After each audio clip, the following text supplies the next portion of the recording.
안녕하세요. 엑셈의 김철환입니다. 지난 1강 때에는 조인의 방법과 플랜을 읽는 방법, 트레이스의 분석 내용 등을 다루어 보았는데요. 이번 2강 때에는 여러분들이 많이 사용하시는 서브쿼리에 대해서 학습을 해보도록 하겠습니다. 서브쿼리의 원리와 원칙과 사례를 통해서 어떻게 SQL의 성능을 개선할 수 있는지 함께 학습을 해보도록 하겠습니다. 계속해서 서브쿼리와 성능 문제 이해하기를 학습해 보도록 하겠습니다. 서브쿼리에 대한 기본 내용을 이해하고, 서브쿼리란 무엇인지, 서브쿼리의 동작 방식을 이해하고, 서브쿼리 실행 계획 제어하기에 대해서 학습해 보도록 하겠습니다. 서브쿼리란 웨어절의 비교 조건으로 사용되는 셀렉트 쿼리를 의미합니다. 집합적인 사고를 필요로 하는 조인보다는 절차적이므로 사용하기가 쉽고, 하지만 무분별하게 남용하여 사용할 경우에는 성능 문제가 발생할 확률이 높습니다. 크게 서브쿼리를 사용할 때 사용 패턴 1과 2로 나눌 수 있는데, 서브쿼리의 추출 결과가 한 건인 경우와 여러 건인 경우를 나누어 보았습니다. 사용 패턴 1에서는 서브쿼리의 추출 건수가 반드시 한 건인 경우에는 서브쿼리에서 메인 쿼리로의 실행 계획이 세워지고, 사용 패턴 2에서는 서브쿼리의 추출 결과가 여러 건인 경우에는 옵티마이저의 판단에 의해서 서브쿼리나 메인 쿼리 중 옵티마이저의 판단에 의해서 선행 테이블이 선택되게 됩니다. 주로 성능 문제가 발생하는 패턴이 사용 패턴 2번이 되겠습니다. 서브쿼리의 동작 방식 이해하기. 서브쿼리의 동작 방식에는 크게 두 가지 방식이 있습니다. 필터 동작 방식과 조인 동작 방식이 있습니다. 그렇다면 먼저 필터 동작 방식에 대해서 살펴보도록 하겠습니다. 필터 동작 방식으로는 최대 메인 SQL에서 추출된 데이터 건수만큼 서브쿼리가 반복적으로 수행되면 처리되는 방식입니다. 메인 SQL의 추출 건수가 100만 건이면 서브쿼리는 최대 100만 번 수행이 됩니다. 인풋 값에 해당하는 값의 종류가 적은 경우에는 필터 옵티마이제이션이라는 작업을 통해서 오히려 조인 방식보다 효율적일 수 있습니다. 연결고리에 대해서 반드시 인덱스가 존재해야만 효율적인 조인이 됩니다. 그리고 한 가지 처리 방식만을 고수하게 됩니다. 필터 동작 방식은 항상 성능이 좋지 않다는 생각이 있는데, 인풋 값의 종류가 다양하지 않는다면, 즉 인풋 값의 종류가 적다면 필터 동작 방식이 조인 동작 방식보다 유리할 수 있습니다. 필터 동작 방식에 대해서 첫 번째 예제를 살펴보도록 하겠습니다. 메인 SQL의 추출 건수가 38만 한 건이고 T2의 C1 컬럼은 유니크한 컬럼입니다.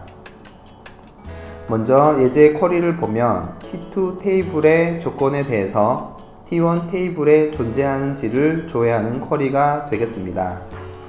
실행 계획을 보면 T2와 T1 테이블 중에 T2 테이블이 먼저 드라이빙 테이블로 정해졌고 필터 방식으로 실행 계획이 만들어져 있습니다.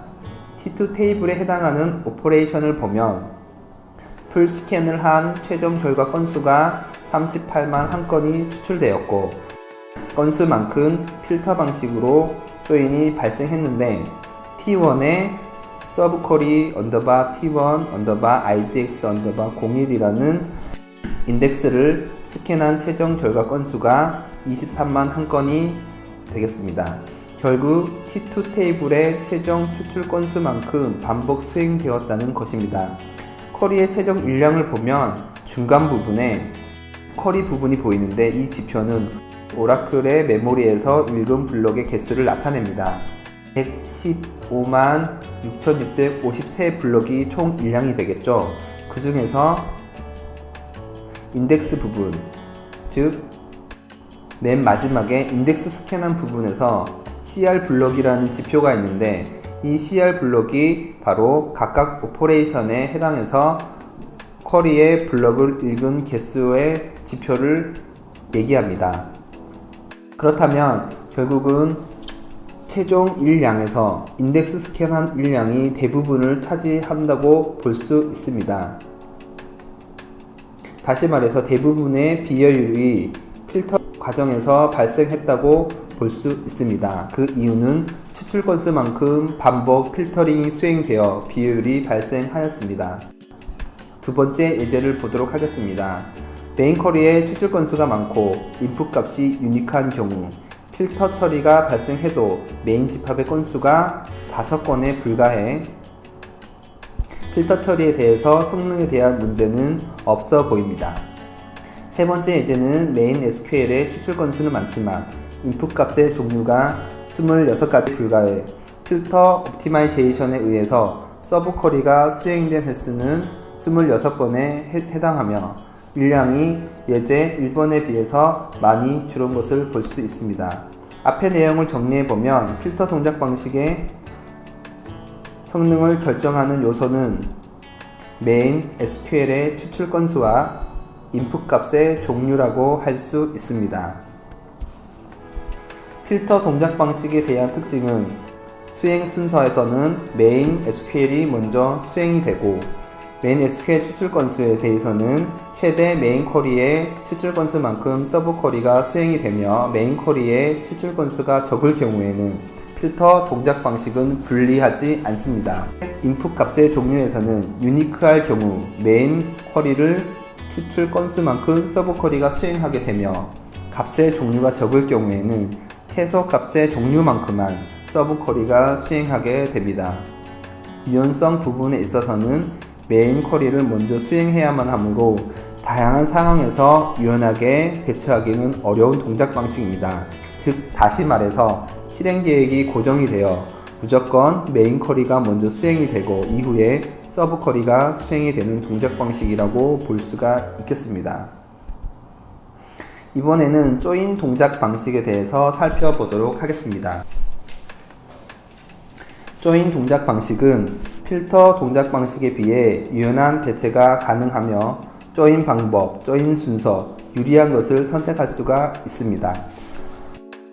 필터 옵티마이제이션 효과를 이용할 수는 없고요. 인풋 값이 동일한 값이 많다면 필터 동작 방식이 유리할 수 있습니다.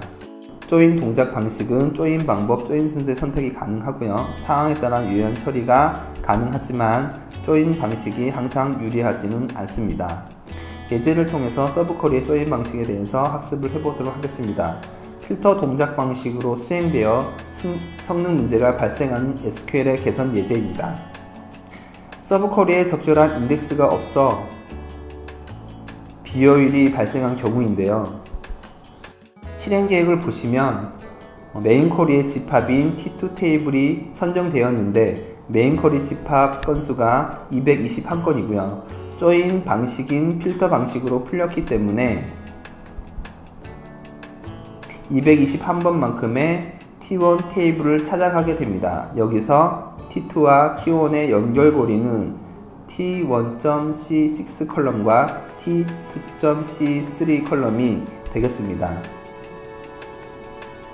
그런데 T1.C6 컬럼이 인덱스가 존재하지 않아 테이블이 풀 테이블 스캔이 수행되었고 이 오퍼레이션의 일량을 보면 최종 일량의 대부분이 모두 다 이곳에서 수행이 되었습니다. 이유는 연결고리에 인덱스가 존재하지 않아 메인 쿼리에 추출된 결과 건수만큼 반복 221번의 풀 스캔이 발생했기 때문입니다. 필터 동작 방식은 처리 방법을 한 가지만 고수하게 되는데요. 결국 앞에서 얘기했듯이 메인 쿼리가 먼저 실행이 되고 이후에 서브 쿼리가 실행이 되었을 때 서브 쿼리에 인덱스가 존재하지 않아 메인 쿼리의 결과 건수만큼 서브 쿼리가 풀 테이블 스캔을 한 예제입니다. 여기서 개선안을 도출해 본다면 연결고리에 인덱스가 존재하지 않아서 컬럼에 대해서 인덱스를 생성한다면 해결이 될 것 같습니다. 하지만 SQL 수행 빈도를 조사해 본 결과 하루에 1회 혹은 예로 한 달에 한 번 수행 빈도가 아주 낮은 SQL이라면 인덱스 생성하는데 부담이 느낄 수도 있습니다. 그리고 이 인덱스 생성으로 인해서 다른 쿼리들의 기존에 좋은 플랜들이 변경될 수 있는 그런 여지도 있기 때문에 인덱스 생성 이외에 다른 개선안을 생각해 본다면 조인 동작 방식을 선택해서 조인은 해시 조인을 한다면 반복적인 풀테이블 스캔을 줄여 1회 풀테이블 스캔을 하되 성능 개선을 할 수가 있을 것 같습니다. 예제를 통해서 보도록 하겠습니다. 쿼리에서 조인 방식으로 변경하기 위해서 onNest라는 힌트를 줬고요. 조인 방식은 해시 조인을 하기 위해서 해시 SJ, 해시 세미 조인이라는 힌트를 줬습니다. 아래 실행 계획을 보면 필터 동작 방식이 해시 조인 방식으로 변했고 서브 쿼리 집합이 한 번만 수행이 되어 풀테이블 스캔이 한 번만 발생하여 앞에 보았던 221번의 반복적인 풀테이블 스캔이 사라지고 해시 조인에 의해서 한 번만 수행이 된 동작 방식입니다. 일량도 앞에서 비해 줄은 것을 볼 수 있습니다. 서브 쿼리의 동작 방식을 제어하는 힌트를 보자면 No onNest 힌트는 서브 쿼리를 필터 방식으로 유도하는 힌트가 되겠고요. 아래는 그와 반대의 힌트인 onNest 힌트는 조인 방식으로 유도하는 힌트가 되겠습니다. NLSJ는 조인 방식 중에 네이티브 룹 조인 세미로 유도하는 힌트가 되겠고요.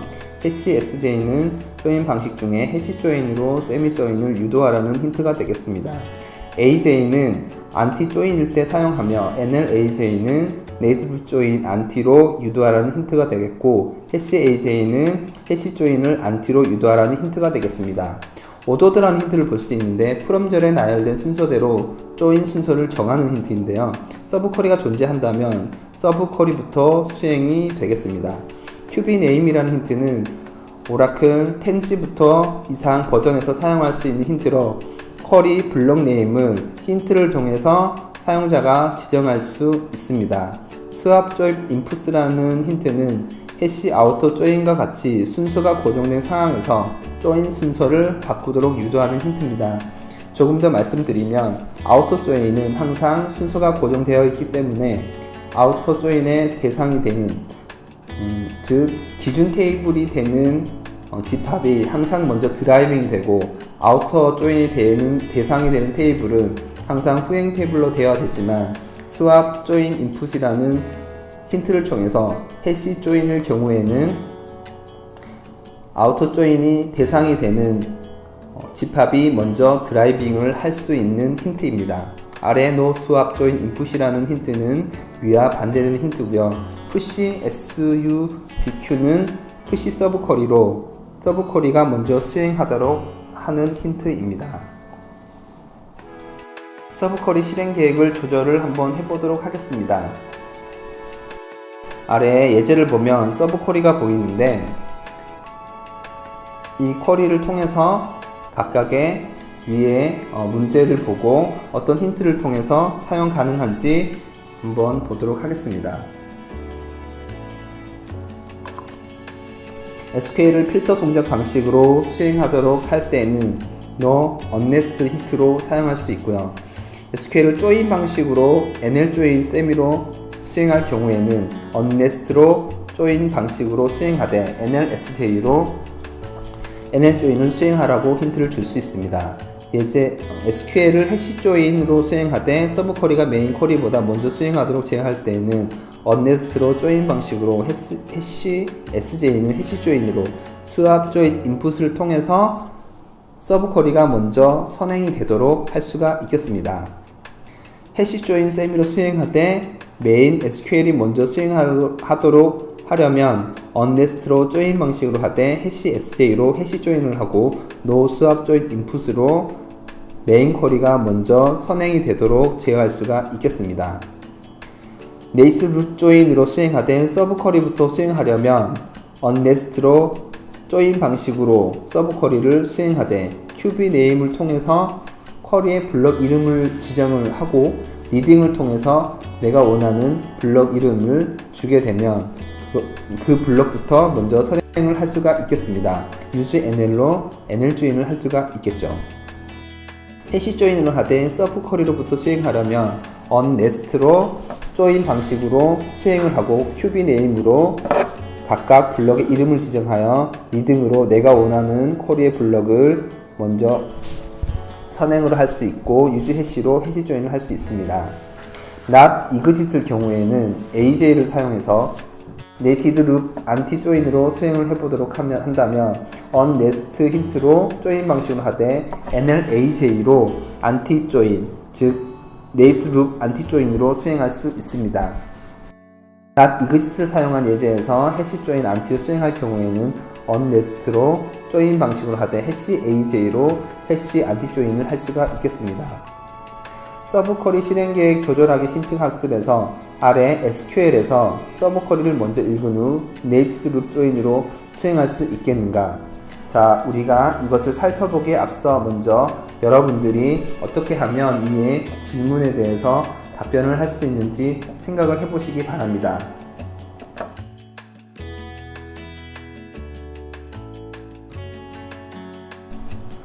자, 생각해 보셨나요? 자, 그럼 같이 한번 해보도록 하겠습니다. 쿼리를 보면 메인 쿼리와 서브 쿼리로 나누어져 있고요. 서브 쿼리를 보면 맥스 값에 해당하는 값들이 메인 쿼리의 존재 여부를 조회하는 쿼리인 것 같습니다. 서브 쿼리가 그룹 바이에서 맥스 값을 찾게 되면 집합이 줄어들겠죠.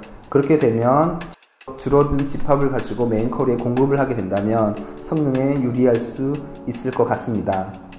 힌트를 사용해서 서브 쿼리를 먼저 드라이빙을 하고 그러기 전에는 먼저 서브 쿼리에 큐비 네임으로 블럭 이름을 주었습니다. 서브 쿼리의 블럭 이름은 SUB라는 블럭 네임을 지정하고 메인 쿼리는 메인이라는 블럭 이름을 주어서 지정을 하였습니다. 그리고 use NL이라는 네이티브 조인을 사용을 하였고 리딩이라는 힌트로 내가 원하는 블럭에 내가 원하는 테이블에 알리아스를 주어 먼저 선행 집합으로 선택을 하였습니다. 자, 그렇다면 우리가 원하는 대로 실행 계획이 잘 세워졌는지 한번 보도록 하겠습니다. 첫 번째 먼저 보면 우리가 서브 쿼리는 서브라는 블럭 이름을 줬고 메인 쿼리에는 메인이라는 블럭 이름을 주었는데 실행 계획을 보면 네임이란 부분에 뷰가 VW 언더바 NSO 언더바 1이라는 이름이 보입니다. 서브라는 이름과 메인이라는 이름이 아닌 오라클이 지정한 이름입니다. 그리고 조인 방식을 보면 NL 조인이 아니라 머지 조인으로 조인이 되었습니다. 결국 오라클이 이 힌트를 무시하고 오라클이 실행 계획을 생성을 했습니다. 그렇다면 실행 계획이 의도한 대로 적용되지 않았다는 것을 볼 수 있습니다. 무엇 때문에 실행 계획이 의도한 대로 제어되지 않았을까요? 옵티마이저가 서브 쿼리를 인라인 뷰로 최적화 작업을 수행해서 뷰의 이름이 VM 언더바 NSO 1이라는 점에서 우리가 유추해 볼 수 있습니다. 쿼리 블럭명이 변경되고 이로 인해서 힌트가 무시되었습니다. 그렇다면 힌트로 실행 계획을 유도할 방법은 없을까요? 옵티마이저는 서브 쿼리를 인라인 뷰로 변경할 경우 프롬절 앞에 위치시키고 오더드라는 힌트는 쿼리 블럭 네임과 상관없이 프롬절에 나열된 순서대로 수행한다는 특징이 있습니다. 그렇다면 우리가 오더드라는 힌트로 우리가 원하는 실행 계획을 세울 수 있습니다. 오더드 힌트를 한번 사용해 보도록 하겠습니다. 네, 쿼리를 보면 오더드라는 힌트로 내가 조인 방식이 use NL 조인을 하였고 on nest로 필터 방식이 아닌 조인 방식으로 유도하였습니다. 그러고 보니 실행 계획에서 내가 원하는 NL 조인, 네이티브 조인이 되었고 뷰에 해당해서는 쿼리의 블럭 네임을 지정해 주지 않았기 때문에 오라클이 알아서 VW 언더바 NS 언더바 1이라는 블럭 이름을 지정을 하여 뷰가 먼저 서브 쿼리, 즉 서브 쿼리가 먼저 선행으로 선택이 되었습니다. 이렇게 하여 우리가 원하는 대로 실행 계획이 제어가 되었습니다. 자, 이상으로 서브쿼리와 성능 문제 이해하기에서 서브쿼리에 대한 기본 내용 이해하기 학습을 마치도록 하겠습니다. 감사합니다.